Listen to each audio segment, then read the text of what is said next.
अधिकतर जेलों में मुसलमान और एससी लोग बंद हैं। और जो बाबा हैं ये जो बाबा जितने भी हैं अधिकतर ब्राह्मण नहीं है, जितने भी बाबा हैं वो अधिकतर ओबीसी वर्ग के लोग हैं। ब्राह्मण बाबा तो एक दो होंगे, आप इस बात को ध्यान रखें। लेकिन जब गुनाह ज़्यादा हो जाता है और हाईलाइट हो जाता है तो सरकार को अपनी प्रतिष्ठा बचाने के लिए फिर कुछ लोगों को इस तरीके से रखा भी जाता है। कहते हैं कि महिला का दर्द महिला से ज़्यादा कोई नहीं जान सकता।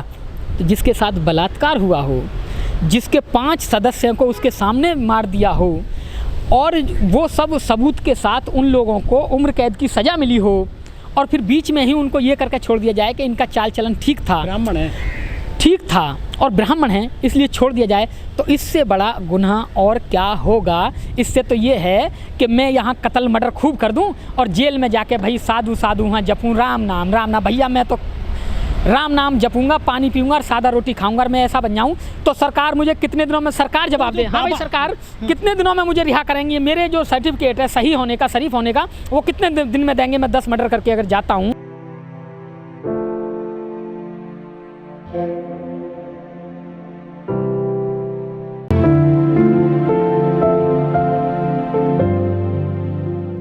नमस्कार, मैं ओमदेव। आज हम हैं दिल्ली में, हमारे साथ हैं शशि भूषण जी। शशि भूषण जी एक बहुजन चिंतक भी हैं और जगह जगह लोगों के लिए आवाज़ भी उठाते हैं। देखिए साहब, काशीराम जी ने कहा था कि अगर इरादे नेक हों तो मंजिल पास में हैं और इरादे नेक ना हों तो लाख बहाने हैं। अब रथ चल पड़ा है तो अब रथ बताएगा कि इरादे कैसे हैं। अगर उनके इरादे नेक हैं तो रथ बहुत दूर तक जाएगा और इरादे नेक नहीं हैं तो ज़्यादा दूर तक नहीं जाएगा। ये तो हम अभी से भविष्यवाणी कैसे कर सकते हैं, ये तो इरादों पे डिपेंड करता है। रथ चलते हैं तो वो विवाद पैदा हो जाते हैं, चाहे आडवाणी का रथ हो तो वो मंदिर की बात करने लगे। अब जो गौतम साहब रथ निकाल रहे हैं तो कुछ सफलता लग रहा है मिलेगी या विवाद फैलेगा इससे? देखिए, रथ चलने के कई कारण होते हैं, रथ के प्रकार होते हैं। ये रथ उन्होंने समता रथ बनाया है, समता मैत्री बुद्ध, और बुद्ध शांति की बात करते हैं, समता की बात करते हैं, मैत्री की बात करते हैं। तो इस रथ से लड़ाई झगड़े की बात तो होगी नहीं, समता की बात होगी, सबको समान शिक्षा, समान रोजगार और इस देश में उन समता के स्थापित करने की बात होगी। तो ऑफकोर्स इस रथ में कोई ऐसी बात नहीं होगी जिससे देश में कोई विषम परिस्थिति पैदा हो। बाबा साहब के नाम पर सिक्का आ रहा था गुजरात से, वो दिल्ली में नहीं ला पाए थे उस सिक्के को, वो सिक्का नहीं घुस पाया दिल्ली में, तो ये रथ कैसे जा पाएगा दिल्ली से बाहर? देखिए, ऐसा होता है कि जिसके पीछे जनसमूह होता है, वैसे तो सरकार किसी को भी कर सकती है, लेकिन जिसके पीछे जनसमूह होता है उसको कोई नहीं रोक सकता। सिक्का की बात ये थी कि अगर 1000, 500, 2000 लोग वहाँ रुक जाते कि नहीं हम तो अंदर ही जाएंगे और अपने गुजरात से बुला रहे हैं, राजस्थान से बुला रहे हैं, दिल्ली से बुलाते, आवाहन करते, सारे लोग वहाँ इकट्ठे हो जाते। क्या कमी है बाबा साहब के नाम पे? लाखों संगठन है देश में, क्यों नहीं पहुँच पाए लोग वहाँ पे? अब ये तो लोगों के चेहरे पे भीड़ आती है, संगठन के नाम पे भीड़ आती है कि कौन सा संगठन कैसे काम करता है। ये जो भीड़ आती है संगठन के नाम पे आती है। अब जिसका संगठन जैसा काम करता है उसके संगठन के प्रोग्राम में वैसी ही भीड़ आती है। लाखों संगठन है सर बाबा साहब के नाम पर, ये एकजुट क्यों नहीं हो पाते हैं? ये कहाँ दबे रहते हैं? आखिर इनका पर्पज क्या है संगठन बनाने का? देखिए, संगठन का जो पर्पज होता है वो तो होता है संगठन यानी संगठित करने के लिए। लेकिन अगर संगठन बनाया जाता है समाज के लिए तो वो समाज के लिए काम करता है। और जब आदमी का मकसद बन जाता है कि मेरा भला हो तो फिर वो आदमी उस संगठन से अपना भला करता है।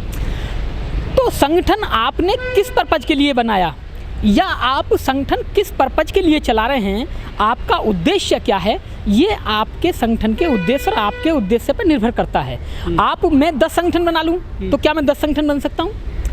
मैं फला संगठन का राष्ट्रीय अध्यक्ष, मैं फला संगठन का महामंत्री, मैं फला संगठन का कोषाध्यक्ष। चल रहा है देश में बहुत बड़ा। तो ये जो अब मैं कई संगठनों का अध्यक्ष, महामंत्री, कोषाध्यक्ष और सलाहकार ये जो हो गया, ये अपने लिए हुआ हूँ।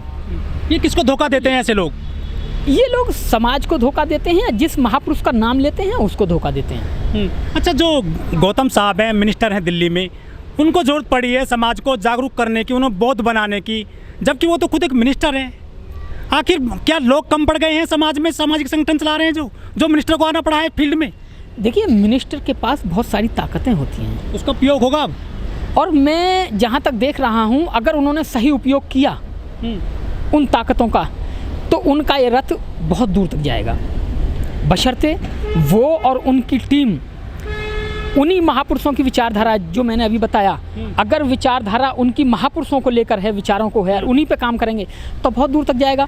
अगर उनकी टीम और उन्होंने भी ऐसा ही किया और संगठनों की तरह, तो उनके हाल भी यही होगा जो और संगठनों का। ये तो बात आगे जाके भविष्य पे डिपेंड करती है कि वो कैसे इसको चलाएंगे, किस तरह चलाएंगे, उन्हीं की तरह या एक अलग जोश के साथ, अलग ढंग के साथ। जिस तरह वो बात करते हैं, जिस तरह वो बोलते हैं कि हम पूरे देश में बाबा साहब की बातों को आगे बढ़ाएंगे, व्यक्तिवाद को नहीं, ये बहुत कम देखने को मिलती है। लेकिन ये देखने को तो तब मिलेगी। एक कहावत है कि शेर है, किसी शायर ने कहा है, मेरे दादाजी मुझे अक्सर सुनाया करते थे, तीर मारे गर निशाने पर वो तेरा काम है और उसका जो अंजाम हो तकदीर उसका नाम है। तीर ये भी चला रहे हैं, वो तीर जाके कहाँ लगेगा? टारगेट पे लगेगा या कहीं और लगेगा। अब जब तीर लग जाएगा तब पता चलेगा कि टारगेट क्या था। अगर तीर टारगेट पे लगेगा, सही टारगेट पे लगेगा, तो ये समझ लो कि मंत्री जी का टारगेट वही था। जो अभी काम चल रहा है उसका जो फाइनल रिजल्ट आएगा सामने, तब पता चलेगा कि वो तीर कहाँ मारना चाह रहे थे, उनका निशाना क्या था, समाज था, अपना व्यक्तित्ववाद था, या कोई और मंशा थी। ये तो जब आगे जाके और लोग उनको परखेंगे और इसके बारे में बहुत सारे रिजल्ट आएंगे, तब पता चलेगा। हम अभी से पहले ही किसी के बारे में कैसे बता दें कि नहीं चलेगा या बहुत दूर तक जाएगा, नहीं कह सकते। इस देश में हमारी जनसंख्या कितनी बताइए? 85%। 85% जनसंख्या बहुत होती है, लेकिन सब अब नहीं, मेरी बात सुनिए, वो जय श्री राम वाले हैं, उसमें से 70%। अगर 10-5 उधर भी चले गए तो जनसंख्या हमारी ज़्यादा है। जब संख्या हमारी ज़्यादा है तो अगर आंकड़ा लगाया जाए तो शराब भी हम ही ज़्यादा पियेंगे, नाली में भी हमसे सबसे ज़्यादा मिलेंगे, और अच्छे कामों में भी हम ही ज़्यादा मिलेंगे, बुरे कामों में ज़्यादा मिलेंगे। सबसे ज़्यादा सांसद और विधायक एससी हैं, क्या हासिल कर पाते हैं सर आप? देखिए, एक आपका सांसद अभी वो शंकराचार्य के पैरों में लौटा हुआ था, इटावा का। देखिए, रामशंकर कठेरिया जी एक शंकराचार्य को देने गए थे, लेटे हुए थे। हर आदमी का दिमाग प्रकृति ने उसी अनुसार बनाया है। क्या विधायक अपने घर में उसकी माँ पैदा करती है? विधायक माँ बाप पैदा करते हैं? नहीं ना। आपने बनाया किसने? जब आप कह रहे हैं कि वो लोटा हुआ है, जब आप लेटा हुआ, वोट किसने दी? आपने दी। ये तो वोट किसने दिया, लेकिन ये हकीकत बात है कि हमारे लोगों ने बहुत कम वोट दिया। हमारे लोगों ने अपने लोगों को, उनको तो वोट दिया जिनकी पार्टी की विचारधारा से हमारी थोड़ी बहुत मिल रही थी। बाकी जिनकी विचारधारा हमारी पार्टी से या हमारे उद्देश्य से, जिस पार्टी की विचारधारा हमारे उद्देश्य से नहीं मिलती है, हमारा कोई भी व्यक्ति उस पार्टी को वोट नहीं देता। ये झूठ है, ये झूठ है, ये झूठ है। ये लोग भ्रम फैलाते हैं कि उन लोगों ने हमें वोट दिया, उन लोगों ने वोट नहीं दिया। हमारे किसी व्यक्ति ने वोट नहीं दिया। हमारा व्यक्ति वोट डालते वक्त भी, लास्ट निर्णय भी, बटन दबाने से पहले लास्ट निर्णय लेता है कि मैं गद्दार साबित ना हो जाऊं, सोच समझ के वोट देता है। ये गलत बात है। आज़ादी का महोत्सव मनाया जा रहा है, लेकिन एक दलित 75 साल बाद एक मटके को नहीं छू पाया है सर। देश कहाँ जा रहा है? देखिए, देश कहाँ जा रहा है? देश बेड़ा गर्क की तरफ जा रहा है। जब भारतीय संविधान लागू हो रहा था और जो शहीद थे, जो संविधान बना रहे थे, उन लोगों ने एक बात कही थी कि संविधान को चलाने वाले अच्छे होंगे तो अच्छे हाथों में जाएगा, या चलाने वाले अच्छे होंगे तो देश आगे जाएगा। और अगर संविधान को चलाने वाले, इस देश को चलाने वाले गलत होंगे तो इस देश पीछे भी जाएगा, गर्क में भी जाएगा। और वही हो रहा है, क्योंकि आज शासन सत्ता में वो लोग बैठे हैं जो नहीं चाहते कि ये देश आगे पहुँचे, सब तरक्की करें। इस देश में बैठे लोगों का जो मानना है, जो सुझाव, वो ये है कि इस देश की जितनी भी आपदाएं, प्राकृतिक संपदाएं हैं, उन पर बस चंद लोगों का हक रहे। आदिवासी महिला राष्ट्रपति हो गई सर, उससे पहले दलित थे। और कितना आपको अमृत चाहिए? आदिवासी महिला हो गई। हाँ, मुर्मू राष्ट्रपति बीजेपी ने। अंग्रेजों के शासनकाल में जब देश आज़ादी का बिगुल बज रहा था, तो सबसे कट्टर जो देश आज़ादी की लड़ाई लड़ रहे थे वो आदिवासी लड़ रहे थे। तो अंग्रेजों ने राष्ट्रपति अंगरक्षक बनाने के लिए, अपने गवर्नर अंगरक्षक बनाने के लिए एक नियम था कि हमारे जो राष्ट्रपति के संरक्षक होंगे, गवर्नर के जो संरक्षक होंगे, उसमें आदिवासी कोई नहीं होगा। अगर मुर्मू आदिवासी हैं असली में, तो सबसे पहले उन्हें ये कहना चाहिए कि मैं आदिवासी हूँ और मैं राष्ट्रपति हूँ, तो मैं आज से नियम करती हूँ कि मेरी सिक्योरिटी में आदिवासी भी शामिल होंगे। आज भी नियम ये है कि आदिवासी शामिल नहीं हो सकता राष्ट्रपति की सिक्योरिटी में। वो एक महिला हैं, उन महिला को, किसी भी महिला को जाति से आप नहीं जोड़ सकते। उससे पहले दलित था, उसने दलित हित में क्या काम किया। आज आदिवासी हैं तो आदिवासी हित में ये काम करें ना। वो मैंने आपको एक चीज़ बताई है कि राष्ट्रपति की सुरक्षा में कोई भी कर्मी आदिवासी नहीं हो सकता। तो ये बात उनको करनी चाहिए। आदिवासी है, वो महिला हैं, आदिवासी ना कहें उनको।